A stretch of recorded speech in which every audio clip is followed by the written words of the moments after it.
이번 시간은 신규 상장에 대해서 이야기를 해보도록 하겠습니다. 신규 상장들을 살펴보면서 이 신규 상장들에 대한 불편한 진실에 대해서 알아보도록 하겠습니다. 제가 주식을 처음 시작할 때부터 신규 상장을 한 건 아니지만 처음 시작하고 나서 얼마 있지 않아서 신규 상장에 대해서 관심을 가지기 시작했습니다. 하지만 이 신규 상장에는 상당히 불편한 구조들이 있고 개인 투자자들을 죽이는 제도가 상당히 많습니다. 그러면 이 신규 상장이 그렇게 위험하고 투기성이라면 왜 하는 것일까? 그냥 안 하면 될 텐데 왜 하는 것일까? 물론 저는 초보자분들에게 이 신규 상장을 무조건 추천드릴 수가 없습니다.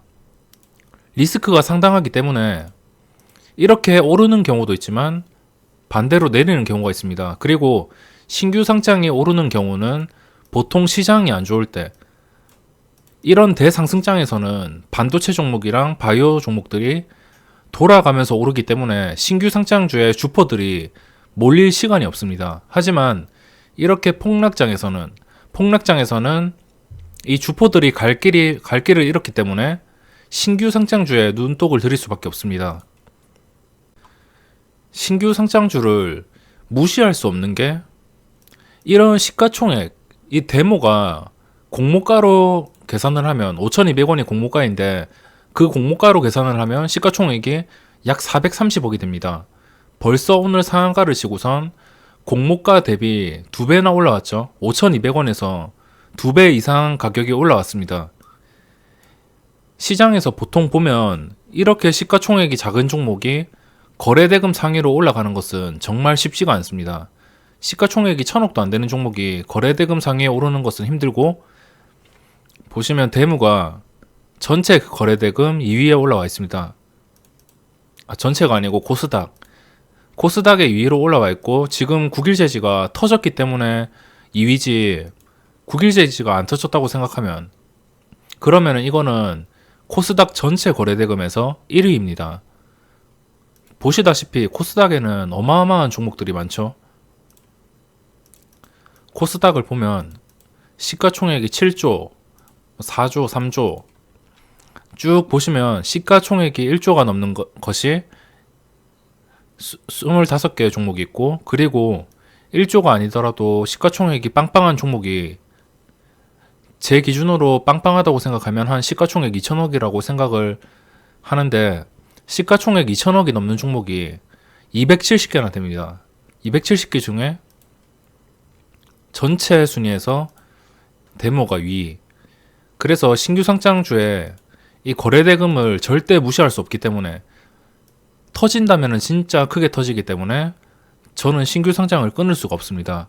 더럽다는 것을 알고도 끊을 수가 없고, 전체 거래대금을 보시면 4위입니다. 삼성전자 하이닉스는 원래 거래대금이 보장되는 종목이고, 이거 두 개를 제외하면 이 데모라는 종목이 시가총액 400억짜리 종목이, 지금은 900억이지만 원래 가치로 따지면 400억, 이 종목이 전체 거래대금 4위입니다. 삼성전자 다음이죠. 그만큼 신규주가 무섭다는 뜻이고, 전체 거래대금에서 A스토리라는 종목, 이 A스토리도 신규 상장주인데 엄청나게 올랐습니다. 장중에 상한가 갔다가 13%에서 마감을 했고, 이거 역시 거래대금 4위, 나란히 상위권에 차지하고 있기 때문에 거래대금 순서로 종목들을 이렇게 살펴보다 보면 신규주가 눈에 들어올 수밖에 없습니다. 그렇기 때문에 신규주는 무조건 제 기준에서는 알아두는 종목들이고, 이렇게 실제로도 관심 종목에 상장하는 순서로 분류를 하고, 진짜 다 죽었다 싶을 때는 관심 종목에서 삭제, 최소 3개월 정도는, 최근 상장한 순서로 3개월 정도는 계속적으로 보고 있습니다. 그럼 신규 상장의 불편한 진실은 무엇일까? 이 신규 상장은 상장하기 직전에 38 커뮤니케이션이라는 사이트에서 확인을 할 수 있지만, 상장하기 전에 청약이라는 걸 합니다. 청약을 해서 이거를 공모가대로 배분을 받는 건데, 이 공모가가 5,200원입니다. 데모가 5,200원이면 그 5,200원이라는 가격에 주식을 나눠주는데 그 나눠주는 과정에서 문제가 있습니다. 어떤 문제냐면 어떤 종목이 있다. 그러면 총 공모 주식수가 있습니다. 총 공모 주식수를 100%로 했을 때 회사마다 다 공모 주식수는 다릅니다. 예를 들어서 공모 주식수가 100만 주이다. 100만 주에 100%면 10%에 10만 주죠. 그러면은 우리 사주 조합, 그리고 기관 투자자, 그리고 개인 청약자, 이렇게 세 가지 부류의 청약을 시킵니다. 그러면은 기관 투자자랑 우리 사주 조합에서 합쳐가지고 고정으로 80%를 가져갑니다. 그리고 개인 청약자는 20%. 보통 우리 사주 조합이 10%에서 15% 사이로 가져가고 이 기관 투자자가 65에서 70%를 가져갑니다.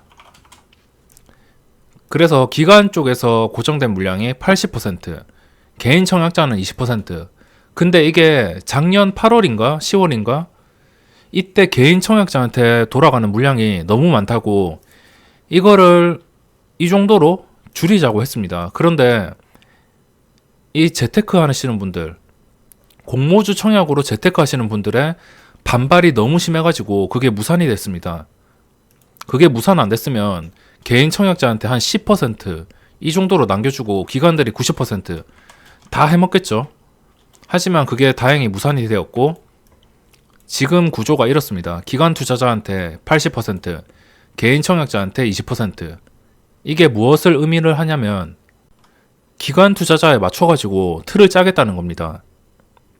시장의 대부분이 개인 투자자인데 개인 투자자한테 뭐 50%도 아니고 심지어 40%도 아니고 20%. 이거는 기관들을 위해서 만들어진 판이고 이거는 정말 불공평하다고 할 수 있는 게, 그리고 신규 상장 주식은 마이너스 10%에서 200%까지 상장이 가능합니다. 이게 무슨 말이냐면 5,000원짜리 종목이 있다. 5,000원짜리 종목이 있으면 이 5,000원의 마이너스 10%면 4,500원에서 하한가가 4,500원입니다. 동시호가 9시에 시작하는 가격이 4,500원이라는 뜻이고 최소가, 그리고 최대 200% 2배, 이 5,000원의 2배까지. 그러니까 4,500원에서 만원까지 되겠죠. 이게 왜 기관 투자자들을 위해서 짜여진 판이냐면 진짜로 공평하려면 이 마이너스 10%가 아니고 마이너스 50%까지 틀을 맞춰야 됩니다. 뭐 반토막이 되던가 2,500원이 되던가 아니면 2배가 되던가 이렇게 판을 짜야 되는데 이 물량 대부분을 기관 투자자와 구주주들이 가지고 있기 때문에 이 기관 투자자들과 구주주를 보호하기 위해서 마이너스 10% 장치를 이렇게 해놨습니다. 공모주 펀드는 항상 유행하는데 이것 때문에 공모주 펀드가 손해볼 일은 거의 없습니다. 마이너스에 10%의 상장을 해도 기관 투자자는 무조건 팝니다. 마이너스 10%에 상장하든 뭐 0%에 상장하든 50%에 상장하든 아니면 2배에 상장하든 간에 어떤 가격에 상장하더라도 기관 투자자는 무조건 첫날에 매도. 기관 투자자 첫날에 매도 확률 100%. 100%는 좀 심했고 99%. 100개의 종목을 보시면 최근에 상장했던 종목들을 38 커뮤니케이션이라는 사이트에서 한번 확인해 보시기 바랍니다. 그리고 수급을 비교해 보시기 바랍니다. 기관 투자자가 첫날에 매도할 확률은 99%입니다. 그리고 대부분의 물량을 투신하고 사모펀드 쪽에서 가지고 있습니다. 그리고 금융투자, 이 금융투자, 투신, 사모펀드 쪽에서 가장 청약을 많이 하고 이 세 가지에서 첫날에 가장 많은 물량이 나옵니다. 한번 비교를 해볼까요? 최근 3개월 동안 분류해 놓은 종목인데 첫날에 이것도 매도를 했죠. 투신이랑 사모펀드 쪽에서 역시나 많이 나왔습니다. 그리고 플리토, 최근 급등하고 있는 플리토까지 첫날에 엄청나게 매도가 나왔습니다. 뭐 거의 이거 3개의 주체가 거의 난리를 치죠. 연기금은 그래도 신규 상장에 대해서 좀 덜 심한 편인데 이 사모펀드와 투신하고 금융투자 신규 상장에서 진짜 골칫거리입니다. 그래서 이 신규 상장주가 첫날에 기관이 사면 난리 나는 이유고 보통 99%의 확률로 매도를 하기 때문에 세틀뱅크 이것도 제 나름 유망주였는데 이렇게 폭락을 했습니다. 그리고 아이스크림 에듀 뭐 보시면 전부 첫날에 매도, 첫날에 매도, 이거 역시 첫날에 매도, 이거 역시 뭐 이거는 볼 필요도 없습니다. 그냥 99% 확률이라고 생각을 하시고 수젠텍도 코넥스에서 넘어오면서 첫날에 매도, 사모펀드가 완전히 망쳤죠. 컴퍼니케이도 역시 뭐 볼 필요도 없습니다. 이건. 그래서 지금 불공평한 게 기관 투자자의 첫날 매도 확률은 99%입니다. 그러니까 이 청약 물량의 대부분을 기관 투자자들이 가져가서 첫날에 무조건 매도를 한다는 거죠. 이 첫날에 매도를 할 수 있는 이유가 신규 상장주라면 진짜 똥오줌 안 가리고 매수하는 세력들이 있습니다. 그 세력은 개미 투자자인데 신규 상장이 첫날에 어떤 가격에 잡히더라도 개미 투자자는 무조건 매수합니다. 여기 보시면 거래원이 있는데 키움증권을 보시면 이 키움증권이 기관 투자자의 물량을 거의 다 받는다고 보시면 됩니다. 그래서 이 주관사가 키움증권 종목이 아닌 이상은 거의 99%의 확률로 키움증권의 순매수가 매우 강합니다. 이제 이해가 되셨죠? 감이 오실 겁니다. 이게 왜 더러운지, 이게 왜 불공평한지. 기관 투자자들이 물량 대부분을 받아서 첫날에 무조건 매도한다는 겁니다. 그리고 공급이 수요를 따라가지 못합니다. 아까 말한 이 키움증권과 각종 개인 투자자들, 각종 단타, 뭐 저 같은 단타꾼들, 이런 사람들이 전국에서 모입니다. 말 그대로 전국 단타 대회인데 그냥 단타 대회나 마찬가지입니다. 이게 수요가 너무 많아가지고 특히나 이 수요를 결정짓는 것은 기관의 경쟁률 그리고 개인의 경쟁률입니다. 보여지는 수치에서 이거 두 개가 높으면은 첫날 수요는 강합니다. 기관의 경쟁률은 기관들끼리 이 공모가를 정할 때 그 경쟁률을 같이 정해가지고 보여주는데 이 기관의 경쟁률이 뭐 한 100대 1도 안 되는 50대 1이다. 이러면은 개인의 경쟁률이 붙지 않습니다. 개인들은 이 기관들이 먼저 넣고 나서 넣을 수 있기 때문에 이 개인의 경쟁률은 기관들을 따라간다고 보시면 됩니다. 정비례하고 기관의 경쟁률이 이렇게 작다. 우리나라에는 수많은 기관 투자자가 있습니다.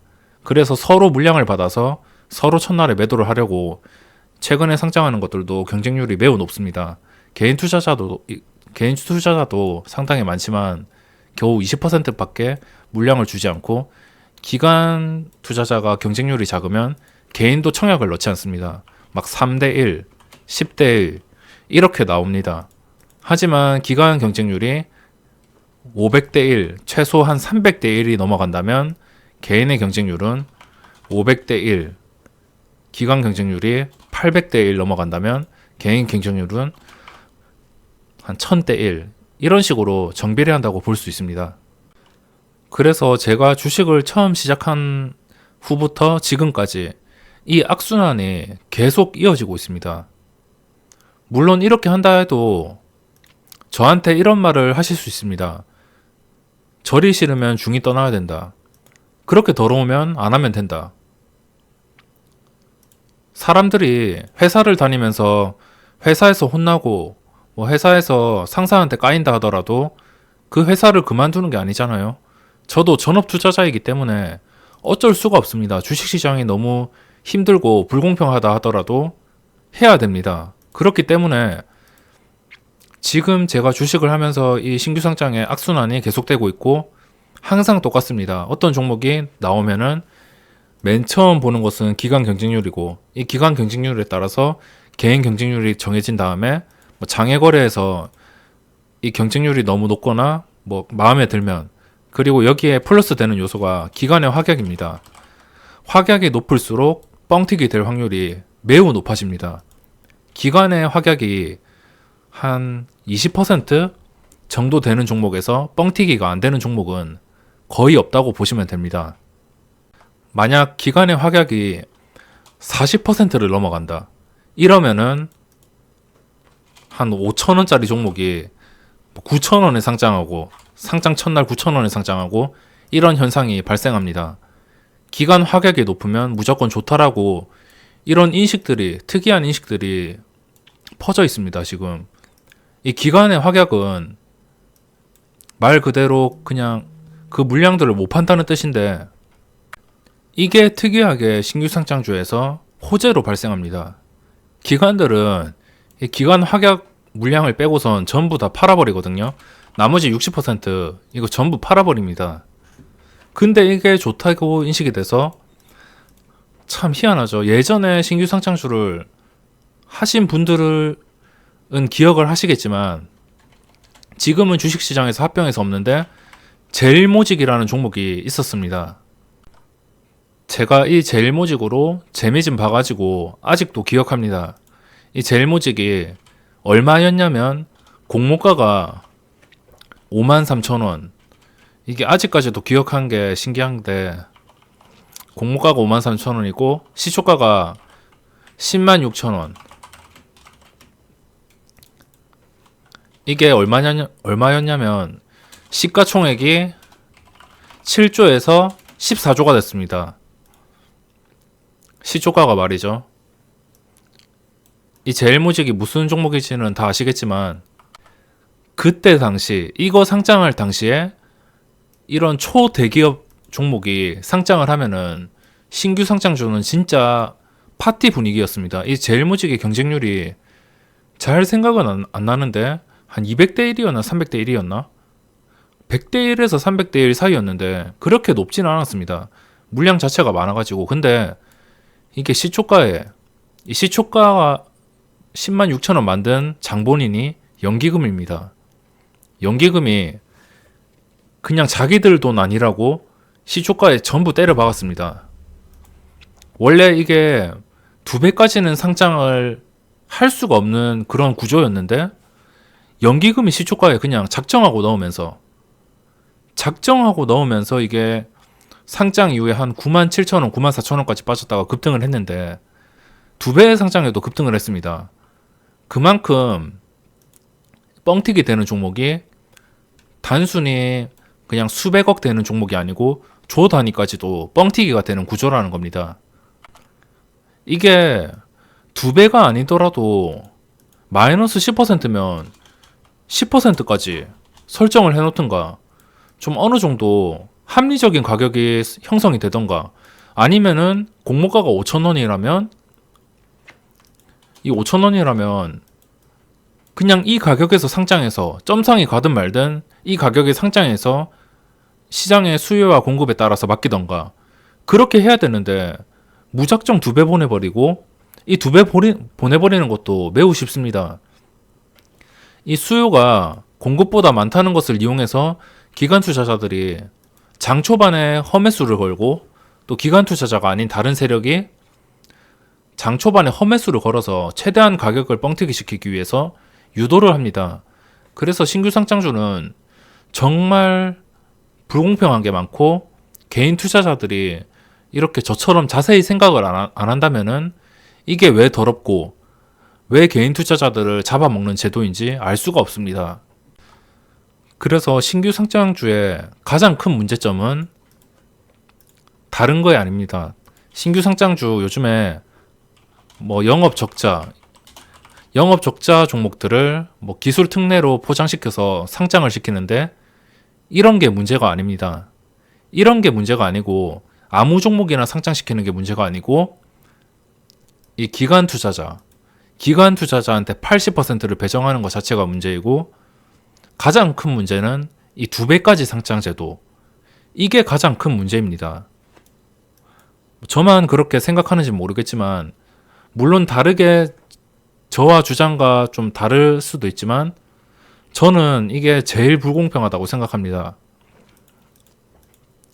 그리고 이 기관 투자자의 물량은 80% 무조건 고정적으로 80%이 우리사주 조합과 기관 투자자가 나눠 갔는데 이거 역시 불공평합니다.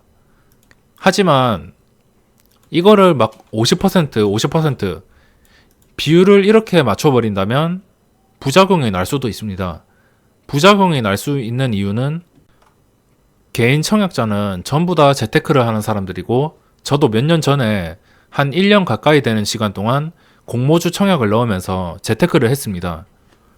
그때는 시장이 워낙 좋아서 재테크를 얼마 하지 못하고 돈을 빼서 적극적으로 투자한다고 공모주 청약에 매달리지 못했지만 요즘 같은 저금리 시대에 최근에 금리 인하가 또 이루어졌는데 요즘 같은 저금리 시대에 이런 공모주 펀드 그냥 사놓으면은 알아서 2배 가는 그리고 손실도 보장되는 손실도 거의 없습니다. 리스크도 없는 수익이 보장되는 공모주 펀드에서 재테크 하시는 분들이 대부분일 겁니다.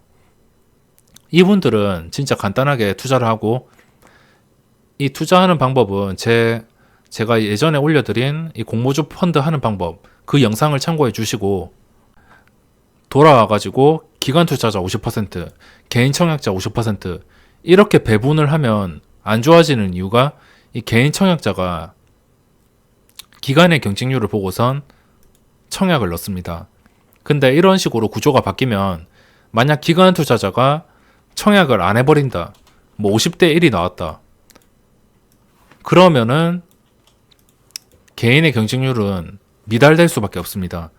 지금 20%로 배분을 해도 기관 경쟁률이 없으면 미달되는 경우가 종종 있는데 50%로 해버리면 그 물량을 감당 못하기 때문에 그 부작용 때문에 쉽게 이 물량을 바꾸라고는 저는 하지 못하겠습니다. 하지만 이 80%와 20%는 좀 잘못된 것이고 최소한 70%, 30% 아니면은 65%, 35%이 정도 비율이 가장 적당하고 이 비율이 많을수록 개인 청약자의 비율이 많아질수록 공모주 뻥튀기는 자연스럽게 없어질 겁니다.